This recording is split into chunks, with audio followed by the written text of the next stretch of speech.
পুরো রমজান জুড়ে যে জিনিসটা আমি কখনোই বাইরের দোকান থেকে কিনি না সেটা হচ্ছে বুন্দিয়া। কারণ ঘরেই যদি এত পারফেক্টভাবে বুন্দিয়া তৈরি করা যায় তাহলে বাইরের দোকান থেকে কেন কিনবো বলুন। আজকে আপনাদেরকে একদম মিষ্টির দোকানের মতো পারফেক্ট ঝরঝরে রসালো বুন্দিয়া তৈরি করে দেখাচ্ছি। আমার এই রেসিপিতে একবার বুন্দিয়া তৈরি করলে একদম পারফেক্টভাবে মিষ্টির দোকানের মতো বুন্দিয়া ঘরেই তৈরি করতে পারবেন। তো প্রথমেই 2 কাপ পরিমাণে বেসন ভালোভাবে চেলে নিয়ে নিয়েছি, একটুখানি লবণ দিয়ে দিলাম আর দিয়ে দিব 1.5 কাপ পরিমাণে পানি। পানি কিন্তু অল্প অল্প করে এখানে অ্যাড করবেন, আর 2 কাপ বেসনের জন্য 1.5 কাপ পরিমাণ পানি দিলেই হবে। তো এখন ভালোভাবে এটাকে মিক্স করে নিতে হবে যতক্ষণ না পর্যন্ত এটা ফুলে ওঠে। তো বেসন গোলানোটাই হচ্ছে খুবই প্রয়োজনীয়, মানে বেসনটা যত ভালোভাবে আপনারা গোলাতে পারবেন ততই কিন্তু বুন্দিয়াটা সুন্দরভাবে হবে। তো দেখতে পাচ্ছেন গুলাতে গুলাতে মানে মিক্স করতে করতে বেসনটা কত সুন্দরভাবে ফুলে উঠেছে। আর এরকম একটু দাগ কেটে দেখবেন, যদি দেখেন এটা দাগ কাটার পরে কিছুক্ষণ দাগটা রয়ে গিয়েছে, সাথে সাথে মিশে যাচ্ছে না, তখনই বুঝতে পারবেন এই গোলাটা একদম পারফেক্টভাবে তৈরি হয়ে গিয়েছে।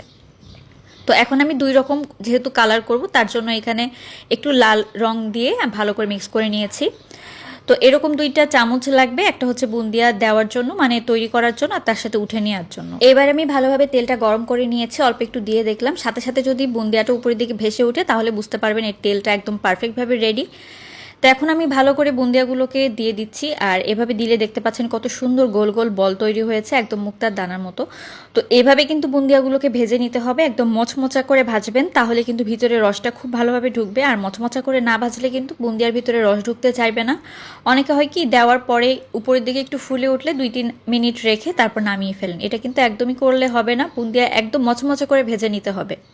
আর এভাবে মচমচে করে ভেজে আপনারা কিন্তু একটা বয়মের মধ্যে ভরে 1 মাস পর্যন্ত রেখে দিতে পারবেন, যখন ইচ্ছা বুন্দিয়া বানিয়ে নিতে পারবেন। শিরার জন্য এখানে আমি 2.5 কাপ পরিমাণে চিনি, তার সাথে প্রায় 2 কাপের মতো, 2 কাপ না প্রায় 2 কাপের মতো পানি ব্যবহার করেছি। তো একটু ভালো করে যখন চিনিটা গলে যাবে একটু ঘি দিয়ে দিচ্ছি একটা শাহি ফ্লেভারের জন্য। তো ঘি আমি এখানে 1/2 চামচের মতো ব্যবহার করেছি। লেবুর রস দিয়ে দিচ্ছি যেন চিনিটা শক্ত না হয়ে যায়। তো এখন লেবু রস দেওয়ার পরে ভালোভাবে নেড়েছে এটাকে মিশিয়ে নিতে হবে। আর মিশিয়ে নেওয়ার পরে যখন চিলিটা একদম ভালোভাবে গলে যাবে তখন একটু এখানে জাফরান দিয়ে দিচ্ছে। আর জাফরানটা দিলে হয় কি দেখতে যেমন সুন্দর লাগে, সুন্দর একটা ফ্লেভারও পাওয়া যায়। তো দেখতে পাচ্ছেন কত মচমচা করে আমি এই বুন্দিয়াগুলো তৈরি করেছি। এখন এই শিরার মধ্যে আমি ঢেলে দিব। তো শিরার মধ্যে যখন ঢালবেন তখন চুলার আঁচটা কিন্তু একদম লো রেখে দিতে হবে, আর লোতে রেখেই শিরার মধ্যে দেওয়ার পরে 10 মিনিটের জন্য এটাকে রান্না করতে হবে। চুলার আঁচ মোটেও কিন্তু হাই করবেন না, একদম লোতে রেখে এটাকে নেড়ে চেড়ে ভালোভাবে মিশিয়ে নিতে হবে।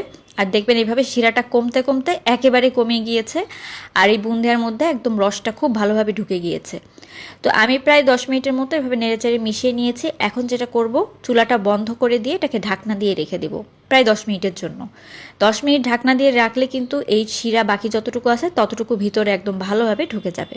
চুলাটা কিন্তু বন্ধ আছে, দেখতে পাচ্ছেন 10 মিনিট পর আমি একবার নেড়ে দিচ্ছি।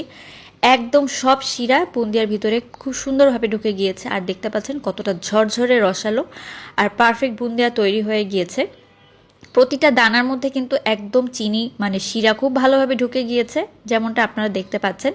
তো এরকম প্রেস করলে দেখবেন ভিতর থেকে রস একদম টুপটুপ করে পড়তে থাকবে। তো এইভাবেই কিন্তু ঘরেই আমি খুব সহজে বুন্দিয়া তৈরি করি, খেতে কিন্তু একদম মিষ্টির দোকানের মতো হয়। আল্লাহ হাফেজ।